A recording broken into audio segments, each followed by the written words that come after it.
여러분 사사기 하면 사사기 마지막 21장 25절에 이르러서 그때에는 이스라엘에게 왕이 없었으므로 사람들이 자기 소견대로 행하였더라 이런 말씀을 합니다. 여러분 우리 눈에 왕이 없고 또 우리 눈에 우리를 통치하는 통치자가 없으면 아무도 없는 겁니까? 세상 속에는 임금이 있고 또 대통령이 있고 또 통치자들이 있습니다. 그럼에도 불구하고 우리는 이 세상 통치자 임금 왕 말고 우리 만왕의 왕이신 하나님이 안 계십니까? 이스라엘 백성들은 눈에 보이는 하나님이 안 보이기에 하나님이 없다, 왕이 없다. 이스라엘 왕은 누구이십니까? 여호와 하나님이에요. 그런데 사사기 시대는 눈에 보이는 것을 생각하고 눈에 보이는 소견대로 행하고 눈에 나타나는 것만 인정하는 시대였어요. 그러니 버젓이 하나님이 살아 계신데도 불구하고 이스라엘은 왕이 없었으므로 이렇게 표현을 한단 말이죠. 사사기 기자가. 그렇다면 이 이스라엘 사람들의 중심이 눈에 보이는 곳에 집착해 있음을 알 수가 있습니다. 그래서 이러한 눈에 보이는 것을 향하여 나아가는 이스라엘 백성들은 하는 일이 자기의 욕구와 자기의 욕망과 또 주변 사람들로 하여금 경쟁하며 차지하려고 하는 이런 것들로 많은 경쟁, 싸움을 하게 되죠. 이런 범죄를 저질렀을 때 하나님께서는 이들을 징계를 합니다. 아픔을 주죠. 그러면 그 아픔을 어떻게 두느냐? 주변 열강들로 하여금 그 이스라엘을 에워싸게 하고 이스라엘이 여러 추수를 하고 할 때마다 많은 이방 나라들이 와서 추수를 걷어가 버려요. 다 빼앗아가 버립니다. 마치 이것은 일제 하에 있었던 한국의 조선의 실정과 똑같은 거예요. 그렇게 해서 괴롭힘을 당하는 거예요. 그러면 하나님께 부르짖는 거예요.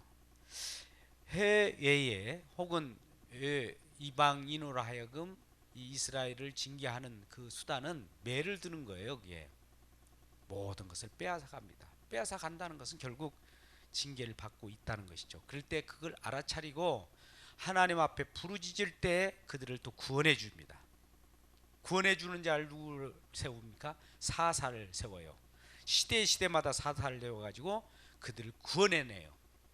그러면 한시 동안은 평화를 누리고 낙을 누리고 살다가 또 범죄를 해요. 범죄하면 하나님이 징벌합니다. 징벌하면 하나님께서 징벌할 때 이스라엘 백성들이 부르짖을 때 그들을 구원하고 구원하면 또 평화를 누리고 평화를 누리면 또 범죄를 저지르고 범죄를 저지르면 징벌하고 징벌하면 또 그들을 구원하고 이게 반복하는 시대가 사사 시대예요.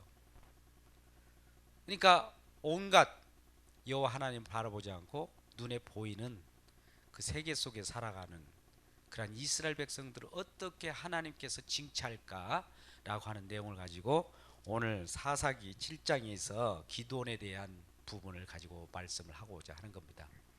오늘 또 이 시간 우리 이스라엘 백성 영적 이스라엘인 저와 여러분 믿는 자들에게 향하는 말씀이라 생각하시고 오늘 말씀을 한번 풀어나가도록 하겠습니다. 오늘 본문 말씀은 15절부터 읽었지만 그 전에 7장 전체에 보면 2절에 여호와께서 기드온에게 이르시되 너를 따르는 백성이 너무 많다. 기드온을 따르는 백성들이 너무 많은 거예요. 물론 한 3만 2천 명인데 그 적진의 사람들은 얼마나 많은지 아세요?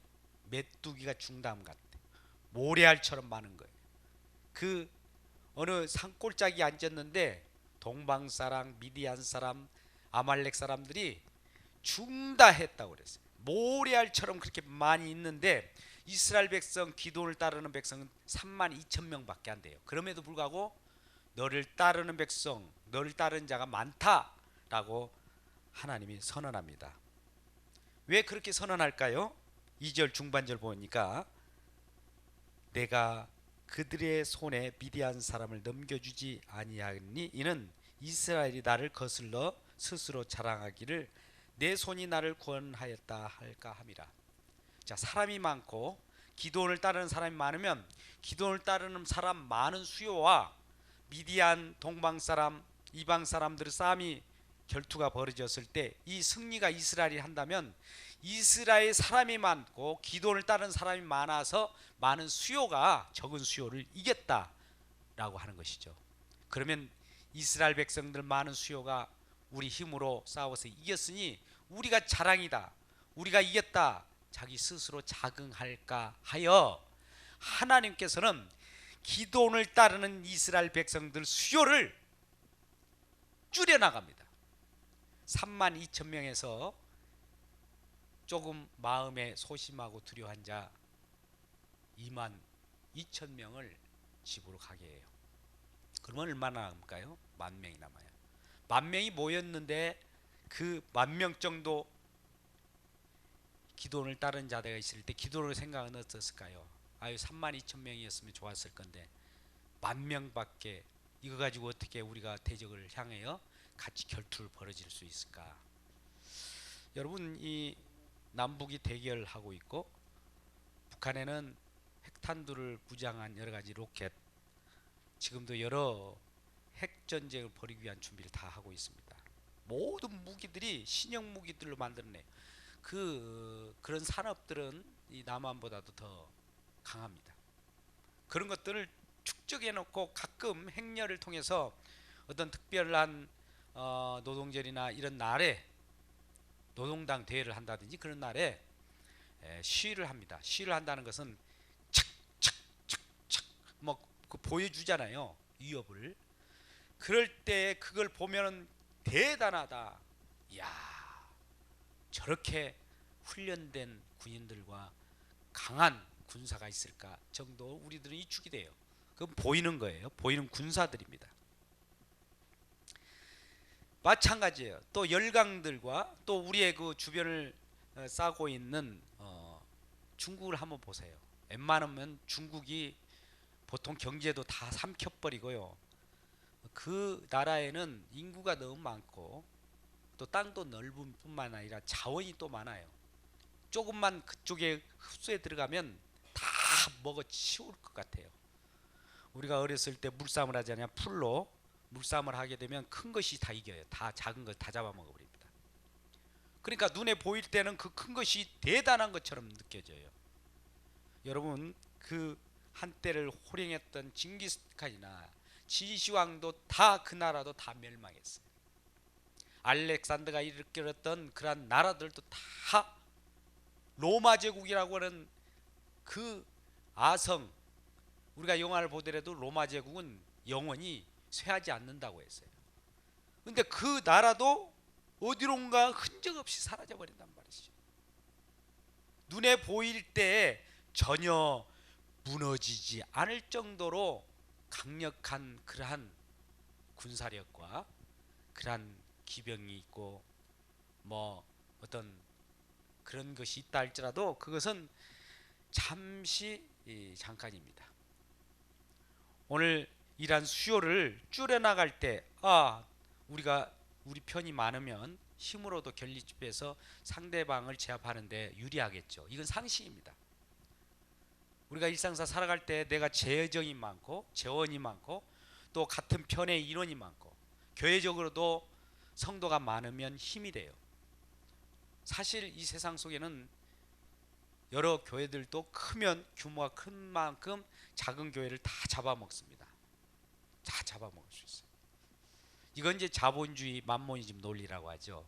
그러나 성경에서 말씀하는 논리하고는 달라요. 그렇게 그러한 그 숫자나 힘의 논리에, 크기의 논리에 대한 부분을 하나님께서는 제하여 갑니다. 아프죠.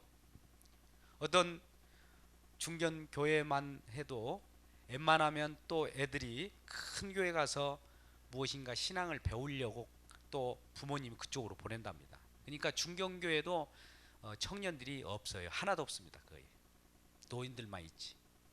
그러면 그들이 그쪽에 가서 훈련을 받아 와서 무엇을 어떻게 할 것인가, 그 이후로는 보장이 없는 거예요. 그러다 보니까 다 쪼그라들고 없는 것처럼 보입니다. 그럴 때 이러한 없는 데에서 어떤 신앙생활을 하기는 너무나 쉽지 않습니다. 어렵고 앞으로 나아가기도 힘들어요. 오늘 기도원도 마찬가지입니다. 32,000명에서 22,000명이 가고 10,000명만 남았는데 여호와 하나님께서 뭐라고 하느냐, 또 이와 같이 지시합니다. 4절 말씀 한번 보세요. 여호와 하나님께서 어떻게 말씀하시는가. 여호와께서 또 기드온에게 이르시되 백성이 아직도 많으니. 여러분, 지금 22,000명이나 갔어요. 각 자기 집으로 돌아갔어. 10,000명 가지고 메뚜기처럼 중다한 그 미디안 동방 사람 아말렉 그 엄청난 수요를 어떻게 대결합니까? 근데 아직 10,000명도 많다는 거예요. 그래서 이들을 골라내기 위하여 냇가로 데려갑니다. 냇가로 데려나가지고 그 속에서 물을 먹게 해요. 어떤 자들은 무릎을 꿇고 물을 먹을 수도 있고, 어떤 자는 물을 손에 받아가지고 핥아 먹는 자도 있어요. 그런데 무릎을 꿇고 입을 대고 먹는 자, 그 나머지 애들을 다 보내버리고 남는 자가 300명밖에 안 남은 거예요. 자, 300명을 세웁니다. 기드온과 합하여 300명을 세울 때 여러분, 기드온은 얼마나 마음으로 조아리겠어요. 300명과 함께 저 대적을 향하여 같이 싸움을 벌이는 입장입니다. 우리가 혹여 그렇게 많은 32,000명에서 300명밖에 안 남았다 라고 할 때 우리 마음은 얼마나 낙심하겠어요. 그죠? 한순간에 한번 보세요. 잘 아시는 바와 같이 우리 한국교회의 가장 중심교회라고 하는 충영교회가 있습니다. 역삼동에. 거기 한때는 그만한 수만 명의 성도들이 있었습니다. 근데 지금은 한 2-3천 명 정도 나오는 걸로 알고 있습니다. 그러면 그와 같이 줄어든 것이 하나님이 어떤 일을 벌이시려고 하는 것인가, 이것도 생각해 보셔야 돼요. 아유, 충영교회 망했네. 아닙니다. 하나님은 지상교회 물론 불완전한 교회지만은 그거를 통해서 교회가 크고 작은 것을 가지고 뭐 평하려고 하는 것이 아니라 그 속에서 무엇인가 보여주려고 하는 거 있어요. 이 하나님이 보여주려고 하는 것을 봐야 돼요. 다른 걸 보지 마십시오. 눈에 보이는 크고 작은 것을 보지 마십시오. 오늘 32,000명이라고 하는 것은 굉장히 커요. 근데 300명이라고는 작은 거예요. 그러면 벌써 패배했다, 아이고 게임도 안 되겠다 라고 해요. 그런데 하나님께서는 이 300명을 정예군사로 만드는 것도 아닙니다. 야, 우리 300명밖에 안 됐으니까 이 수만 명을, 수십만 명을 상대하려고 하면 이 정예부대로 만들어 가지고 정말 훈련을 많이 시켜서 그 한 사람당 일당 100을 해야 된다 해가지고 그 싸움에 집어넣는다. 여러분 그렇게 보십니까? 오늘 말씀을 300용사라고 할 때는 300용사도 동일한 거예요. 32,000명이나 32,000명 속에 300명이나 동일해요. 그들을 무슨 훈련을 시켰습니까? 안 훈련시킨 거 하나도 없어요. 이 훈련시켰다라고 하는 거 내용이 하나도 안 나와요.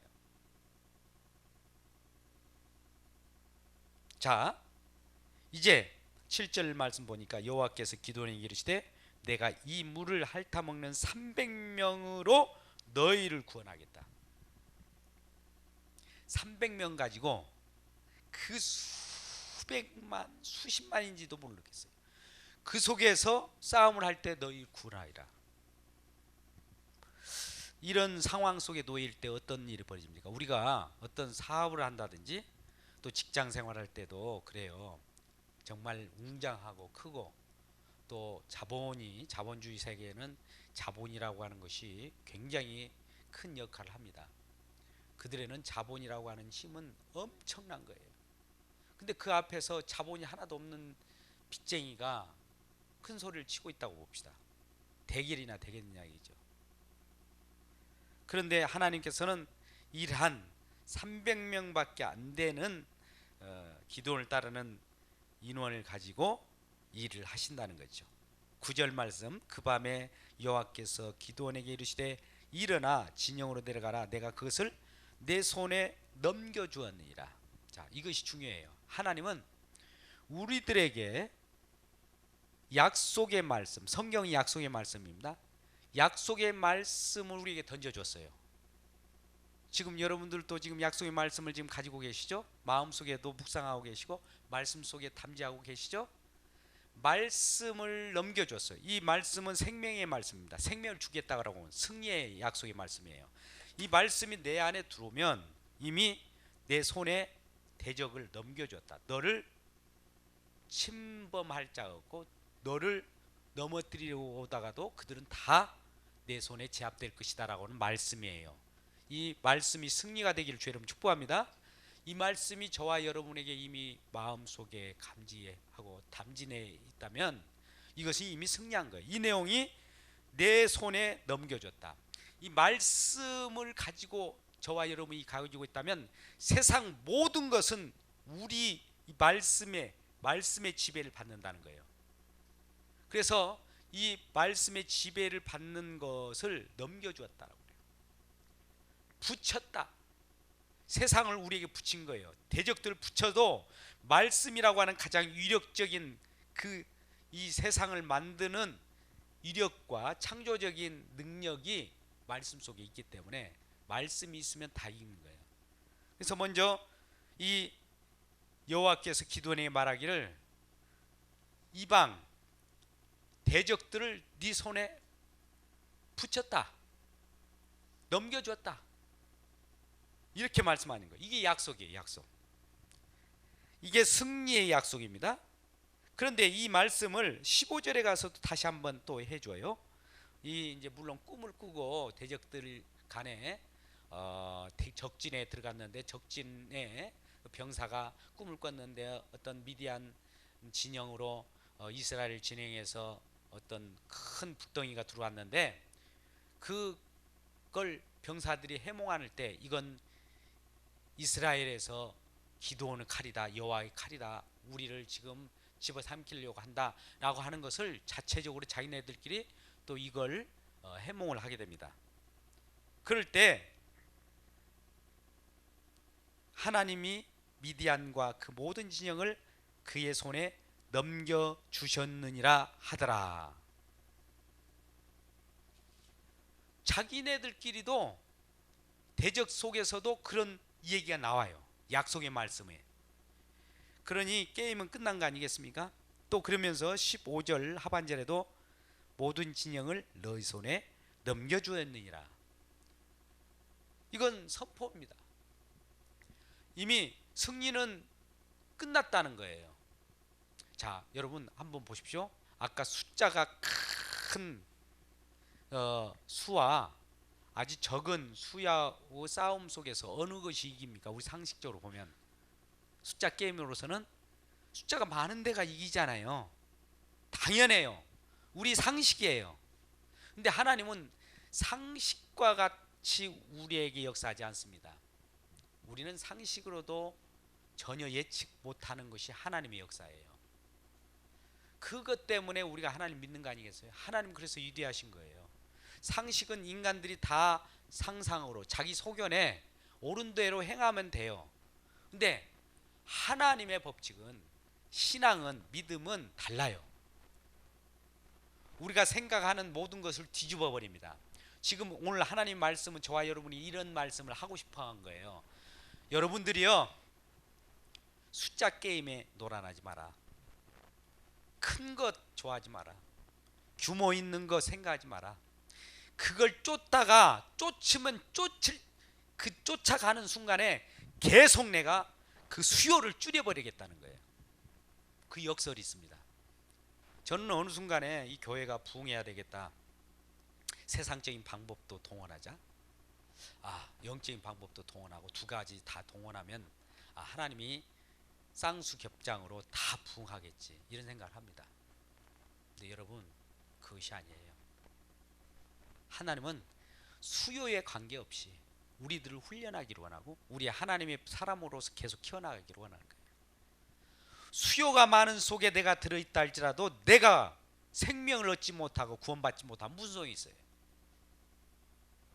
수요가 적더라도 그 가운데서 기도원과 더불어 이스라엘 백성으로서 하나님의 편이 되어서 싸워주시고 우리에게 약속으로 우리와 함께 계신다면 이게 승리 아니겠습니까?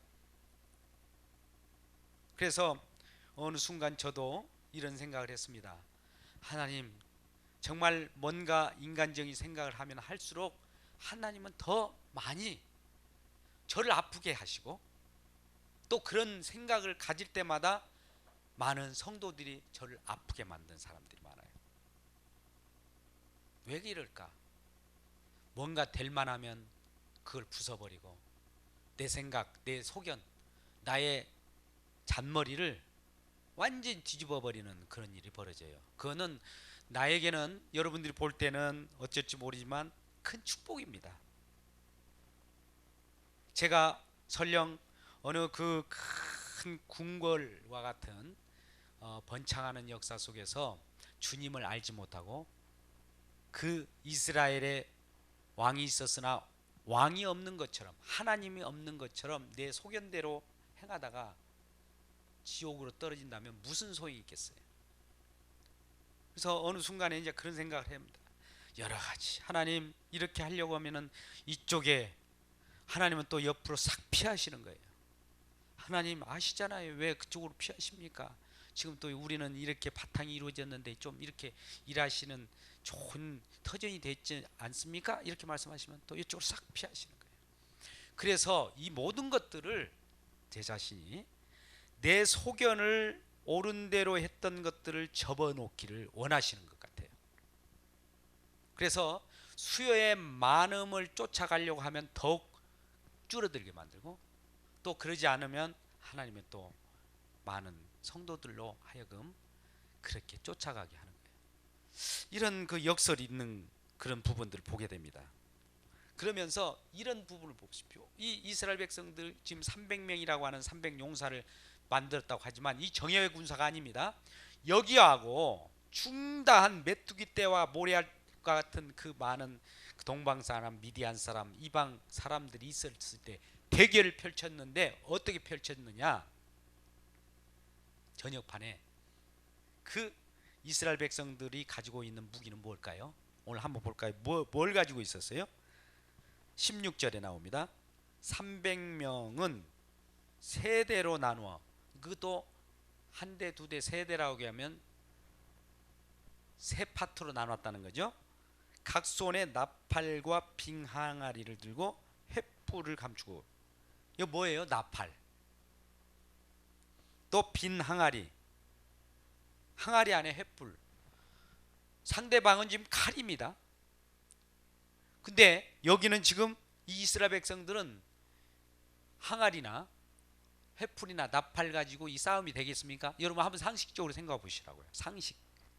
상식이 안 통하죠. 왜 하나님이 이걸 준비하게 하셨는가 한번 보시자고요. 이거는 이 이스라엘 백성들은 싸움을 갖기 위한 무기를 준비시킨 것이 아니라, 이건 이 내용으로 봐서 나팔은 선포하는 거예요. 항아리는 무엇인가 깨어지는 것입니다. 또 횃불은 무엇인가 드러내는 거예요. 여속에는 이 의미는 싸움 준비를 하는 것이 아니라 싸움을 구경하는 그런 준비를 한 거예요. 자, 여러분, 우리는 우리가 싸우려고 해요. 자, 아까 말대로 내가 많은 성도들의 부흥을 노리고 많은 인간적인 생각으로 더 키워나가려고 여러 가지 지혜와 지식을 짜내고, 이런 내 소견대로 옳은 것들은 내 칼이 될 수 있지만, 여기 보면 그런 것이 아니라 횃불이에요. 무언가를 보기 위한 거예요. 이 뭘 보기 위한 겁니까? 우리는 여호와 하나님이 뭘 준비시킨 거예요? 무엇인가 보도록 하는 거예요. 깨뜨리면서 무엇인가 네 자신을 깨고, 지금 네 소견에 옳은 대로 생각했던 모든 것들을 깨고 선언하고 나팔을 불고 깨뜨리고 나갈 때 횃불로 비춰보면 무엇인가 나타나는 것이더라는 거죠. 그거 뭘까요? 여호와의 승리예요. 할렐루야. 여러분, 이 횃불은 내가 승리하기 위한 어떤 칼이 아니라 여호와가 이기는 장면을 보는 횃불이라 이거예요. 여러분 뒤에 보십시오. 20절 한번 보시자고요. 이런 일이 이제 싸움이 실제로 일어납니다. 그런데 이스라엘 백성들이 이것 갖고 싸우는 거예요. 싸우는 무기인지 한번 보십시오고요. 20절 세 대가 나팔을 불며 항아리를 부수고 왼손에 횃불을 들고 오른손에 나팔을 들어 불며 외쳐 이르되 여호와와 기드온의 칼이다. 그만한 거예요. 그런데 21절 보십시오. 각기 제자리에 서서 그 지정인의 에호사며 그 온 진영 군사들이 뛰고 부르짖며 도망하는데 300명이 나팔을 계속 불죠. 그런데 그 대적 진영은 뭡니까? 친구끼리 칼로 치고 적군들은 도망가고 자기네들끼리 다 서로 싸워서 죽는 그 모습을 보래요. 이스라엘 백성들이 친자가 있습니까? 단지 그 장면, 자기들이 지리멸절하는 모습을 이스라엘 백성들은 똑똑히 본 거예요. 뭘 하나님께서 오늘 가르치시고자 합니까? 작은 수요. 우리는 싸움은 하나님의 싸움, 신앙의 싸움은 수요의 싸움이 아니라는 걸 먼저 보여줬고요. 그 하나님이 약속한 그 약속만 받으면 이긴다는 거예요. 여러분, 군사는 보여요, 안 보여요? 신무기는 보여요, 안 보여요? 칼은 보여요, 안 보여요? 보이는 거예요. 대적의 모든 군사들이 중다하게 골짜기에 누워 있고 있는 그 모습은 눈에 보이는 것이에요. 근데 보이지 않는 것은 무엇일까요? 말씀이에요. 하나님이에요. 보이지 않는 하나님이 계심을 알면 그 보이는 대적들의 싸움은 보이지 않는 하나님이 다 하신다는 거죠. 우리는 그걸 지켜볼 뿐입니다. 그래서 여러분, 여호와께서 하신 승리의 내용을 우리는 그걸 지켜보면서 여호와께서 하신 일에 대한 증인으로 남는 거예요. 예수 그리스도께서 이 세상에 오셔서 사단 마귀 대적을 십자가에서 박살냈습니다. 아니, 십자가에 걸어 올라가셔서 십자가에 못 박혀 돌아가신 분이 어떻게 대적 사단 마귀 권세를 죽이셨습니까? 라고 묻는 자가 있다면, 여러분, 이 모습은 십자가라고 하는 그 부분은 역설이 있어요. 죽음이라고 하는 것은 죽은 그 자체가 패배가 아니라 하나님으로서는 출발입니다. 인간으로서는 끝장나는 부분이지만 하나님으로서는 시작이에요. 승리의 시작이에요. 그러니까 오늘 또 예수 그리스도께서 승리한 그 최후의 현장이 십자가예요. 요한복음 19장 30절에 나오잖아요. 다 이루었고 승리했다. 사망 권세를 깨뜨렸다 라고 하는 현장이 십자가에서 다 이기시는 그 모습을 똑똑히 저와 여러분은 보는 겁니다. 십자가를 바라볼 때 우리가 십자가를 바라보고 무슨 일을 합니까? 내가 십자가를 지금 예수님도 들고 짚고 가니까 나도 피 흘리려고 함께 골고다 산상으로 걸어 올라갔습니까? 아니잖아요. 주님이 하신 그것을 우리는 똑똑히 보고 있어요. 보았어요. 또 그것을 마음속에 담고 믿어요. 믿음으로 가지고 예수님은 승리했다라고 하는 그 말씀이 약속의 말씀으로 내 안에 들어오면 이 십자가의 그 언약의 말씀이 내 안에 들어와 있기 때문에 저는 이제 무엇을 말씀할까요? 예수님이 승리했습니다. 여호와가 승리하셨습니다. 여호와가 이 일을 행하셨습니다 라고 하는 이 나팔을 불게 된다는 것이죠. 이게 예수 그리스도의 증인이라고 하고 크리스찬이라고 하는 거예요. 믿는 자들이에요. 믿는 자들은 스스로 싸우는 자가 아니라 예수님이 싸워 주실 것을 믿고 그 싸움이 나의 것으로 믿는 것이에요. 우리는 싸움에서 나가면 영적 싸움에서는요, 사단 마귀도 영물이기 때문에 인간이 나가서 싸우면 다 져요. 우리는 우리가 그 대적 사단과 싸우는 것이 아니라 예수님을 앞장 세워서 예수님과 사단이 싸우는 그 현장을 보게 되는 겁니다. 이게 우리가 갖고자 하는 것이고, 오늘 사사기 속에서도 그러한 여호와 하나님이 계시다는 걸 알려주기 위한 거예요. 자, 보십시오. 오늘 사사기 21장 마지막 장 보시자고요. 21장 25절 한번 보시자고요.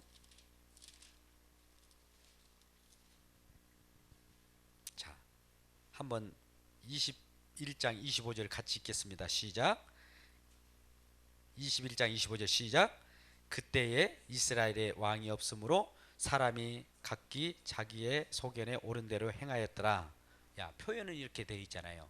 그때에 이스라엘에 왕이 있었어요, 없었어요? 여러분께 묻겠습니다. 보이는 왕 말고 이스라엘의 왕은 누구예요? 이스라엘이 왜 형성됐죠? 이스라엘은 여호와 하나님께서 이런 언약으로 맺어진 백성이 이스라엘이에요. 내가 너는 나의 백성이 되고 나는 너의 하나님이 되겠다라고 하는 언약을 체결해서 형성된 그 백성을 이스라엘이라고 해요. 그럼 이스라엘의 왕은 누구예요? 주인은 누굽니까? 하나님이잖아요. 근데 왜 여기서는 저자가 그때의 이스라엘의 왕이 없었다고 할까요? 눈에 보이는 왕이 없었다는 거예요. 그러니까 이 백성들은 눈에 보이는 왕만 쫓았다는 것을 표현한 겁니다. 이 사사기 때는 많은 사람들이 자기 소견에 옳은 대로 행하기는 사람들이 많았는데, 그 사람들은 하나님, 눈에 보이지 않는 하나님을 보지 못하고 눈에 보이는 왕만 구했다는 거예요. 아까 처음에 돌아와서 이게 눈에 보이는 숫자로 싸우는 겁니까? 눈에 보이지 않는 하나님 말씀으로 싸우는 거예요. 지금 기드온이 300용사가 지금 그 중다한 그 대적들과 싸워서 이겼어요. 제가 그 말씀 안 드렸는데 이겼잖아요. 그러면 승리의 원인이 뭐예요? 1번 숫자다, 힘이다. 2번 약속이다. 어떤 거예요? 약속이에요. 약속을 몇 번 했어요? 내 손에 넘겨주었다. 대적들을 네 손에 넘겨줬어. 대손을 네 손에 넘겨줬어. 끝난 거예요. 그 말씀만 들어오면. 여러분, 이 승리의 말씀이 우리 가운데 들어오고 내 마음 가운데 로고스와 레마가 된다면 이 말씀이 살아 역사하셔서 모든 걸 이기는 거예요. 이미 승리는 보장되어 버렸습니다. 그래서 우리는 오늘 현실을 살아갈 때 정말 숫자적으로도 게임이 안 되고, 현실적으로 바라보면 가정에서도 다른 집에는 큰 평수, 심지어 120평씩 이렇게 살아가는 강남의 부자들이 많잖아요, 이 지역에. 그런데도 불구하고 어떤 쪽방에 정말 거실 하나도 제대로 앉을 그런 공간도 없는 속에서 살아간다 할지라도 그것이 우리의 신앙생활에 좌우하는 것이 아니라는 거예요. 어떤 사람은 그래요. 예수 믿은 사람이니까 이렇게 부자로 살아가야지. 그 예수 믿는 사람이 쪽방에서 살아가는 거 보니까 예수 잘못 믿은 거 아니야? 이렇게 물어보는 거예요. 그럴 때 이 말씀을 주세요. 그게 당신의 소견대로 말씀하는 겁니다. 이렇게 말씀하세요. 크고 작은 것하고 신앙하고는 아무 관계없어요. 할렐루야. 이거 우리 하나교회 성도들만큼은 이거는 기본으로 아셔야 됩니다. 이거를 모르면 기복신앙이 춤춰버려요. 그러다 보면 올곧게 신앙을 갖고 있는 사람들이 흔들립니다. 앞으로도 이러한 부분들을 놓고 말씀을 우리가 깊게 들어가겠지만은, 우리는 눈에 보이는 것을 찾아가는 것이 아니에요. 아까 군사라고 하면은 눈에 보이는 것이 이겨야 되잖아요. 미디안, 동방사람, 아말렉, 이 사람들은 엄청 많아요. 근데 300명하고 이 수십만하고 대결할 때 어디게 있겠어요? 이기겠어요? 아무리 그래도. 그런데 하나님의 싸움의 법칙은 이 300명으로 하여금 수십만 명을 직접 쳐서 이기는 이 방법도 있겠지만, 그것이 아니라 이스라엘 백성들 300명은 단지 횃불만 가지고 여호와 하나님은 어떻게 싸워주신 것만 본 거예요. 어떻게 싸워주셨냐 봤더니 이스라엘 진영에 들어와 있던 많은 적들 속에서 자기네들이 막 싸워서 서로 간에 찔러 죽이게 만들어서 이 이스라엘 백성들은 저절로 그냥 승리만 이렇게 얻어내는 거예요. 얼마나 멋있어요 이게. 그러지 않아요? 여러분 어떤 것이 멋있습니까? 직접 나가서 싸우실래요? 자, 300용사로 훈련 받을래? 지금부터 집총 훈련부터 제시 훈련부터 한번 사격 훈련까지 한번 할까요? 사격 하나 못해요. 어떻게 보면 그 농부들이 그냥 꽃갱이 갖고 삽 들고 나가서 싸움한다고 하는 거와 동일해요. 그런데 왜 이 삽 들고 괭이 들고 나갔던 이들이 이길 수밖에 없느냐? 그 꽃갱이나 삽이 싸워주는 것이 아니라, 보이는 것이 싸워주는 것이 아니라 여호와의 칼이 싸워주는 거예요. 여호와의 칼은 보이지 않는 거예요. 그게 말씀이란 말이죠. 말씀은 살았고 운동력이 있어 좌우의 어떤 칼보다도 예리하다고 하는 그 칼이, 대적들 자기네들끼리 그 속에서 말씀이 작동하니까 하나님 여호와가 그들을 다 진멸해 버린 거죠. 그러면 이스라엘은 뭐 했느냐? 여호와께서 싸우는 그 장면을 본 거예요. 우리 하나님은 대단하신 분이다. 우리 하나님 여호와는 우리가 절망 가운데 있고 어떻게 보면 큰 그 웅장한 그런 속에 우리가 위축될 때 우리와 함께 하시면 그런 것은 아무것도 아니다. 난공불락이네. 그냥 무너져 버리네. 로마와 같은 그 휘황찬란한 그 문화도 한순간에 접어버리네. 진시황이 아무리 세상을 호령했더라도 사라져버리네. 징기스칸이 아무리 만주벌판을 으리야 뛰어다닌다 할지라도 그것도 사라져버렸다 이 말이에요. 다 사라져요. 근데 여호와의 말씀만 영원히 있도다. 왜요? 저와 여러분에게. 그래서 우리는 영원한 생명과 함께 여호와와 함께 가는 거예요. 이게 신앙입니다. 이러한 신앙으로 또 새로운 한 해를 맞이하며 승리하며 살아가는 저와 여러분 되시기를 주님의 이름으로 축복합니다. 기도하겠습니다.